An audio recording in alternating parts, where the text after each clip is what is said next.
कविता जी के दोनों बेटे और बहू ने आखिर में उनका साथ क्यों छोड़ दिया।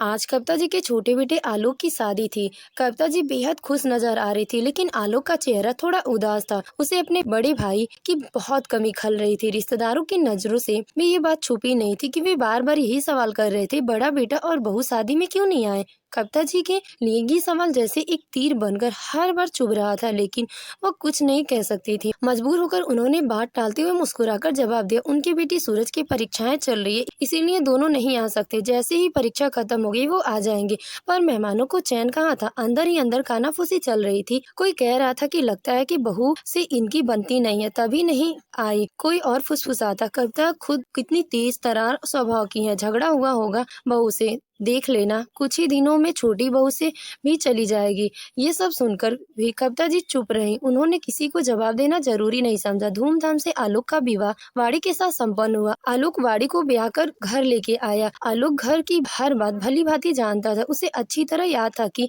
कैसे छोटी छोटी बातों पर माँ और भाभी के बीच तू मैं शुरू हो जाती थी और वह बात धीरे धीरे बड़े झगड़े का रूप ले लेती थी। असल में कभी बड़ी बात होती ही नहीं थी, लेकिन उसे बढ़ा चढ़ाकर ऐसे बना दिया जाता था कि घर का माहौल हर रोज युद्ध भूमि जैसा हो जाता था। इस सब बातों को याद कर आलोक का मन भारी हो उठा। वह चिंतित था, सोच रहा था कि माँ को वो बदल नहीं सकता और पिताजी होते तो शायद माँ को समझा पाते, लेकिन अब वो जिम्मेदारी उसी की थी।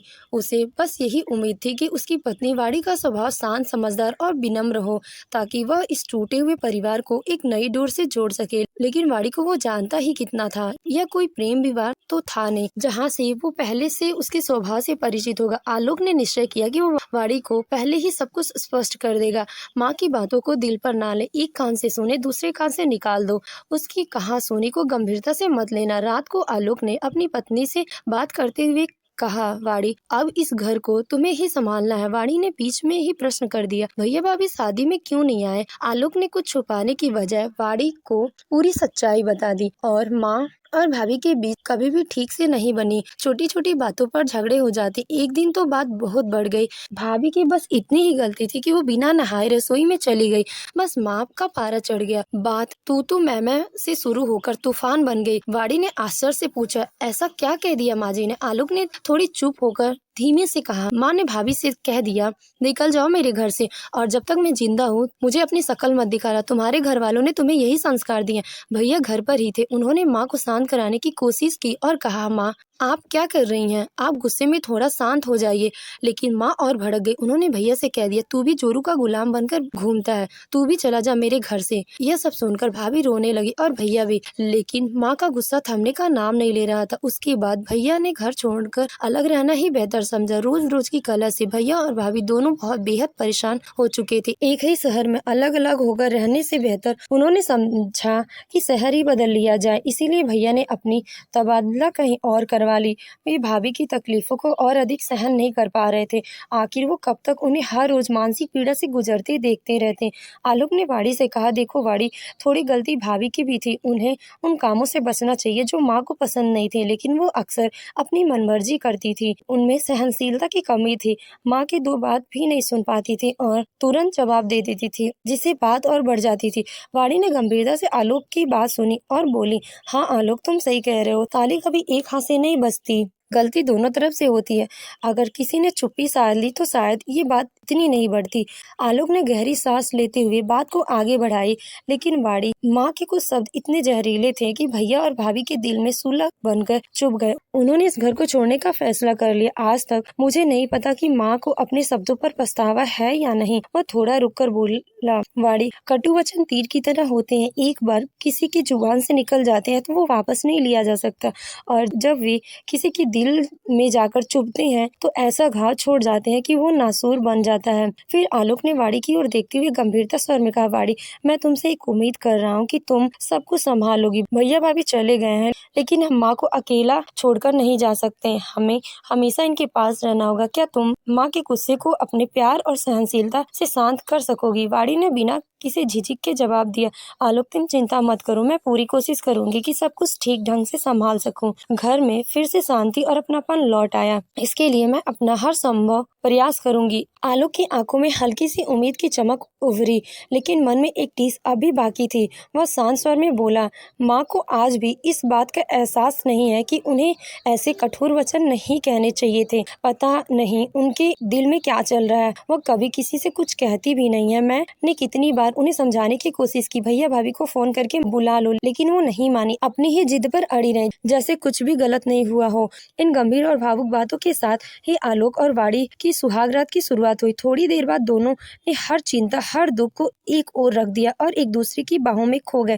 अगली सुबह वाड़ी ने आलोक से मुस्कुराते हुए कहा, अच्छा हुआ आलोक, तुमने मुझे सब कुछ सच सच बता दिया। अब शायद मुझे माँ के साथ सामंजस्य बिठाना थोड़ा आसान हो जाएगा। मैं वही करूंगी जो उन्हें पसंद हो, जैसे वे चाहती हैं। ये सुनकर आलोक राहत की सांस लेते हुए बोला, थैंक यू वाड़ी, मुझे तुमसे यही जवाब की उम्मीद थी। लेकिन वाड़ी के दिल में कई सवाल उमड़ रहे थे। उसने भले ही आलोक को दिलासा दे दिया कि वह सब संभाल लेगी, लेकिन उसके मन में एक तूफान सा उठा हुआ था। वह सोच रही थी, हे भगवान, अगर माँ का स्वभाव वाकई इतना तेज है तो मैं कैसे संभाल पाऊंगी? क्या मैं हमेशा चुप रह सकूंगी?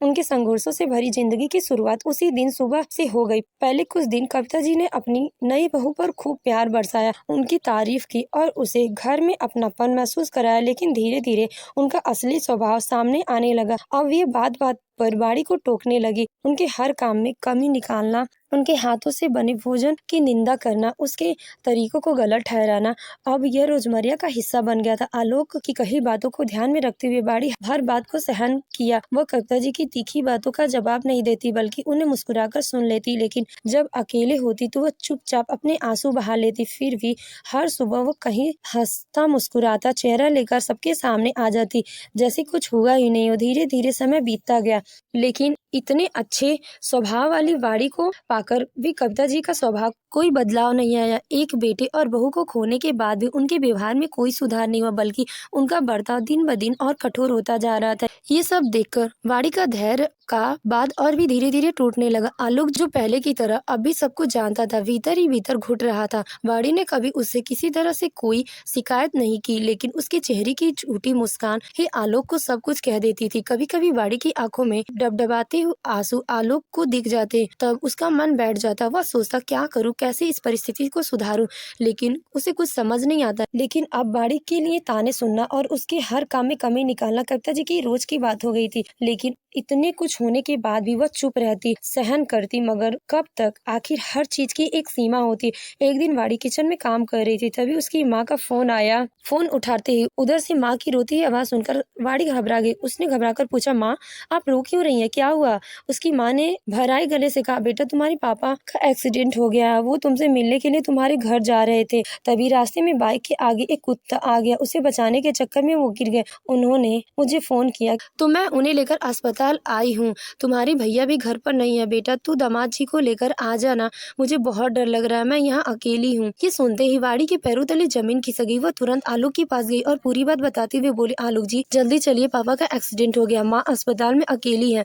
उसी वक्त पास खड़ी कविता जी ने उनकी बात सुन ली। उन्होंने तुनकते हुए कहा, कहाँ जा रही हो बहू? आज मेरी बेटी और दामाद घर आ रहे हैं। उन्होंने 10 दिन पहले ही कह दिया था कि सब मिलकर घूमने चलेंगे, और अब तुम कहीं जाने की बात कर रही हो। ये सुनते ही वाड़ी ने शांत लेकिन दृढ़ स्वर में कहा, माँ जी मेरी माँ को हमारी जरूरत है, हम किसी और दिन घूमने चले जाएंगे, अभी हमें अस्पताल जाना जरूरी। ये सुनकर कविता जी ने तुनकते हुए बोली, मेरी बेटी और दामाद तो अपने घर से निकल चुके हैं, मैं उन्हें अब मना नहीं कर सकती, और अगर तुम नहीं जाओगी तो क्या तुम्हारे पापा मर जाएंगे, मामूली सी चोट लगी है, तभी उन्होंने खुद तो फोन करके तुम्हारी माँ को बताया, इतनी भी कोई बड़ी बात नहीं है। कविता जी की बातों ने वाड़ी के दिल को चीर दिया। वे गुस्से में उनकी ओर देख, इस बार वह अपना आपा खो बैठी। तिलमिलाते हुए उसने कहा, माँ जी आज तक मैंने आपका हर ताना चुपचाप सहा, हर बात को नजरअंदाज किया, लेकिन अब नहीं, मैं अपने पापा के बारे में इस तरह की बातें सहन नहीं कर सकती। वो भी मेरे माता पिता है और मेरे लिए उतने ही खास है जितने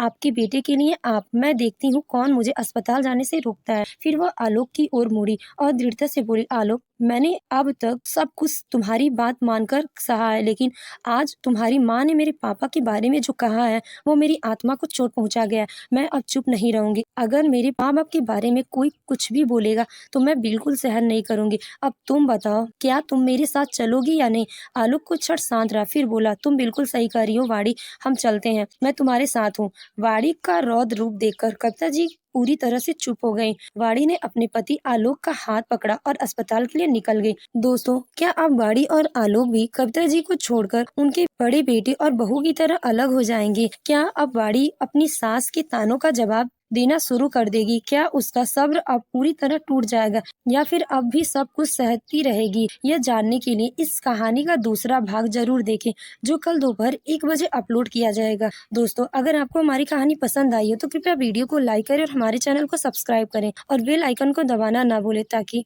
हमारी हर अगली कहानी का नोटिफिकेशन आपको सबसे पहले मिल सके। धन्यवाद।